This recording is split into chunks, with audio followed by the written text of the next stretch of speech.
Rev up your engine.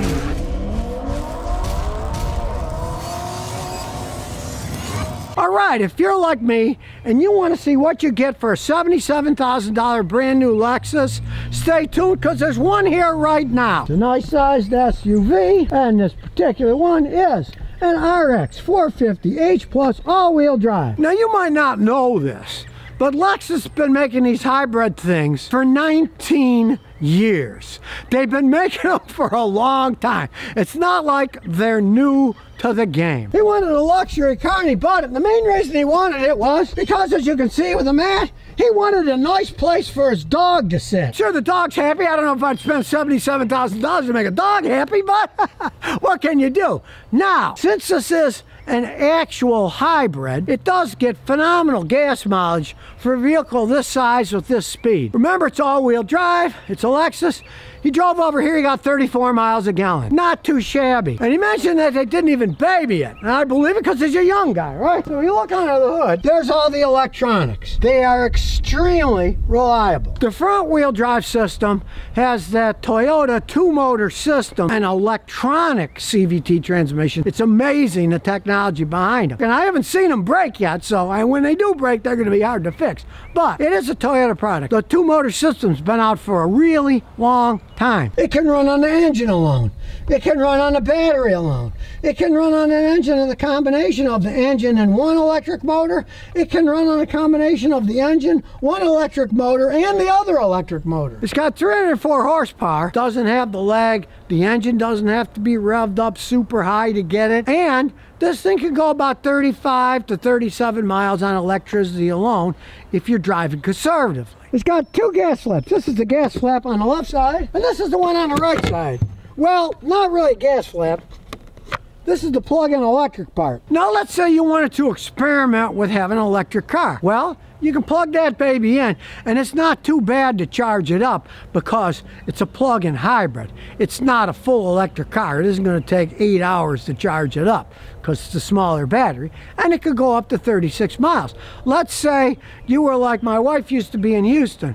Her commute to her school at Houston Independent School District was about 9-mile round trip. She could have just kept doing that, plugging in at night every other day or something, and just drive it on electricity alone. If you wanted to try electric cars, hey, it's not a bad idea to try something like this. If you're willing to fork out more than 75 grand, man, I'm too cheap for that. No way am I gonna spend that kind of money on a car, right? But hey, you wanna try it out? What the heck? The worst thing on earth would be for you to buy a $75,000 electric car. Then you decide, gee, it's a pain in the butt, I don't like it, right? When you try selling that electric car today, those babies are going anywhere from 50 to 70% less than their original price when they're only a year or two old, because it turns out nobody really wants these cars, right? This, it is a plug-in hybrid. You do not have to plug it in, but if you don't, it's a regular hybrid. The little electric motor and a big electric motor. And the little electric motor runs off the engine and it's used to charge the big battery. So you don't have to charge it. If you charge it yourself at your house, you're gonna get better gas mileage. Yeah. But if you don't, it just charges itself. You never have to actually charge it if you don't want to. Now, they say the range of the fully charged battery can be up to 560. Well, he's telling me the truth. He said it's more like 460, right? But 460 miles, I'll tell you, my hiney would be sore if I sat in a car and drove for 460 miles. You have to pee, you have to eat, you should stretch your legs. I mean, that is a lot of range. There's no range anxiety with one of these, but if you want to try it as an electric car and try to go 36 miles and keep plugging it in at your house, feel free. You don't have to, but if you want to, you can try that. You'll never have range anxiety. The battery gets low, it automatically switches back into regular hybrid mode.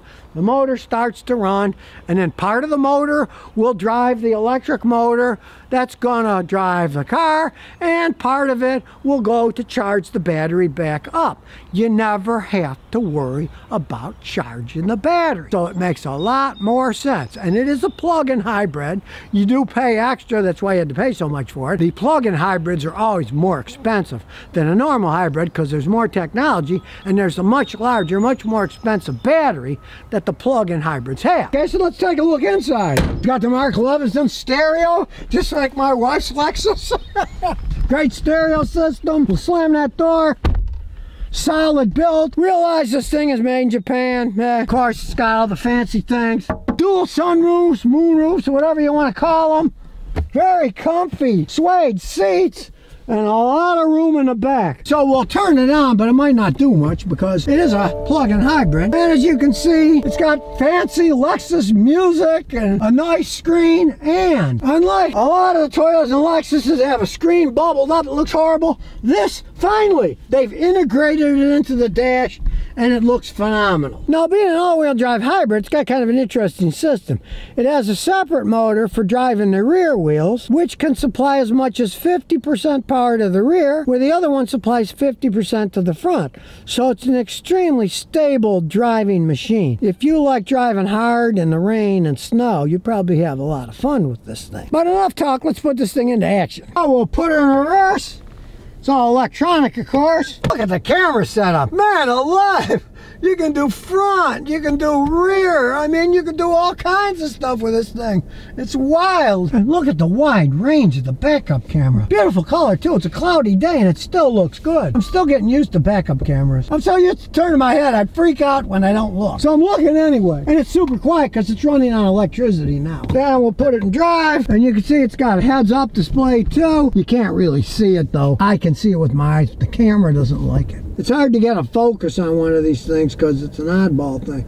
There it is. You can see it's got a heads-up display in the front, too. It tells you the speed limit is 25 miles an hour here. We're going forward, and it also shows us that we are going west. It sounds like a rocket ship ready to blow because I didn't put my seatbelt on. There, it shut up. That'd be the first thing I'd disconnect if it was my car. We're going over the horrible bumpy roads in Rhode Island, and you don't feel much. Of course, the car's going to move because they're giant holes. But the ride is exceptionally smooth. Whee! It started to burn rubber, but the traction control took over, so. We're being passed by a Tesla. He's trying to pass us, but he can't. Now he's got to wait behind me. Gee, I'm going fast, and he's climbing up my butt. He must be from Massachusetts. And he beeped at me. I was going over the speed limit, and he's beeping at me. Typical, as they call them, masshole drivers. Because you can kind of figure that out. They're from Massachusetts, and that's how they drive. Maybe he's extra mad because the Bruins choked against the Toronto Maple Leafs and didn't close them out in Game 5 when they should have. But, I mean, this thing is ultra smooth. That electric drive system is totally seamless. It just takes off. Because electric motors have instant torque. You step on the gas, away they go, right? Step on the gas, it goes. And there's another Tesla passing me, even though I'm speeding. Maybe we'll catch up to him, but we can't because I've got to turn. Whee! This car's fun to drive. It even has fancy electronic door handles. I'll show you, unlike Teslas, in an emergency you can pull it this way. It's got a little picture, it says emergency, pull twice. If it runs out of power like a Tesla would. And speaking of Teslas, boy was that guy obnoxious. Does that tell you a typical Tesla driver, right? I'm going over the speed limit in my lane, making a left-hand turn. Then the guy zooms by me, gives me the finger, and beeps at me for speeding and daring to make a left-hand turn on a road with my turn signal on. Okay, there you have it, a brand new Lexus plug-in hybrid. If you don't mind spending 75 grand plus for a car, I'm too cheap. Now you know what you're going to get. Build quality in Japan. You want to play with being an electric car owner? If you get 36 miles of range, you plug it in. It's going to take that long to charge up a smaller battery like that, especially if you have a level 2 charger like I got here. That maybe you want to toy with the idea of it, right? It's Toyota's proven technology. They've been making those dual motor hybrid systems for 20-something years. And like I said earlier, you might be surprised. They've been making hybrid Lexuses for 19 years now. They've been building them for quite some time. If you don't mind the price tag now. This guy can't buy a house, see, because they're too expensive in Delaware. So instead he got a car. So if you never want to miss another one of my new car repair videos, remember to ring that bell.